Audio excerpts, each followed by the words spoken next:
അപ്പോൾ ചേച്ചി നമ്മള് എല്ലാവരും പ്രേക്ഷകർ ഒന്നടങ്കം വിചാരിച്ചിരുന്നത് അനീഷേട്ടനാണ് വിന്നർ എന്ന് പ്രേക്ഷകരെല്ലാരും പറയുന്നുണ്ട്. അനീഷ എന്നായിരുന്നു വിന്നർ.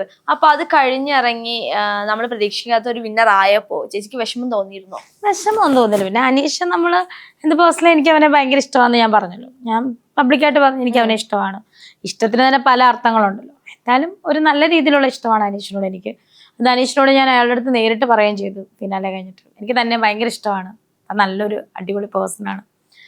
അപ്പം സങ്കടമൊന്നും തോന്നില്ല. അനുമോള് സൂചിച്ചാണ്ട പെങ്ങളല്ലേ, പെങ്ങള് കുട്ടിയെന്നാണ് സൂചിച്ചാണ്ട. ആ കുട്ടിക്ക് കിട്ടിയത് നമ്മൾ എന്തിനാ സങ്കടപ്പെടണം? സന്തോഷം മാത്രം. അനുമോൾക്ക് സമ്മാനം കിട്ടിയപ്പോൾ അവിടെയുള്ള കണ്ടസ്റ്റൻസ് ബാക്കിയുള്ളവർക്ക് എല്ലാവർക്കും മുഖത്തൊരു സന്തോഷമില്ലായ്മ ഉണ്ടായിരുന്നു. എല്ലാവരും എടുത്തു പറഞ്ഞൊരു കാര്യം അതായിരുന്നു. 1-2 പേര് മാത്രമായിരുന്നു സന്തോഷിച്ച് ചാടി എണീറ്റത്. ബാക്കി എല്ലാവരും ഒരു എക്സ്പെക്ട് ചെയ്യാത്തൊരു വിന്നറിനെ പോലെ ഇരിക്കുമായിരുന്നു. ചേച്ചിയും അതുപോലൊരു ഇതിലായിരുന്നു. ഞാൻ കൈയടിച്ചല്ലോ, നമ്മൾ ഹാപ്പി. ഞാൻ പറഞ്ഞില്ലേ എന്ത് കിട്ടിയാലും നമുക്ക് അവർക്ക് കിട്ടിയല്ലോ, നമ്മൾ എന്തായാലും വർക്ക്ഔട്ടായി വന്ന. അപ്പൊ ഏതായാലും ഒരാൾക്ക് കിട്ടണല്ലോ, നല്ലൊരു ഗെയിമിന് കിട്ടും. ജനങ്ങളല്ലേ തിരഞ്ഞെടുക്കുന്നത്. എന്തായാലും ഞാൻ കൈയടിച്ചു. ആണ്. ഓക്കെ, ചേച്ചിയുടെ നെക്സ്റ്റ് പ്ലാനൊക്കെ ഇനി എന്താ? ഞാൻ പറഞ്ഞില്ലേ അടുത്ത ദിവസം ഒരു ദുബായില് നമ്മുടെ റോസിന്റെ ഒരു ഇനോഗ്രേഷൻ ഉണ്ട്. അതിന് ക്ഷണിച്ചിട്ടുണ്ട്, പോണം.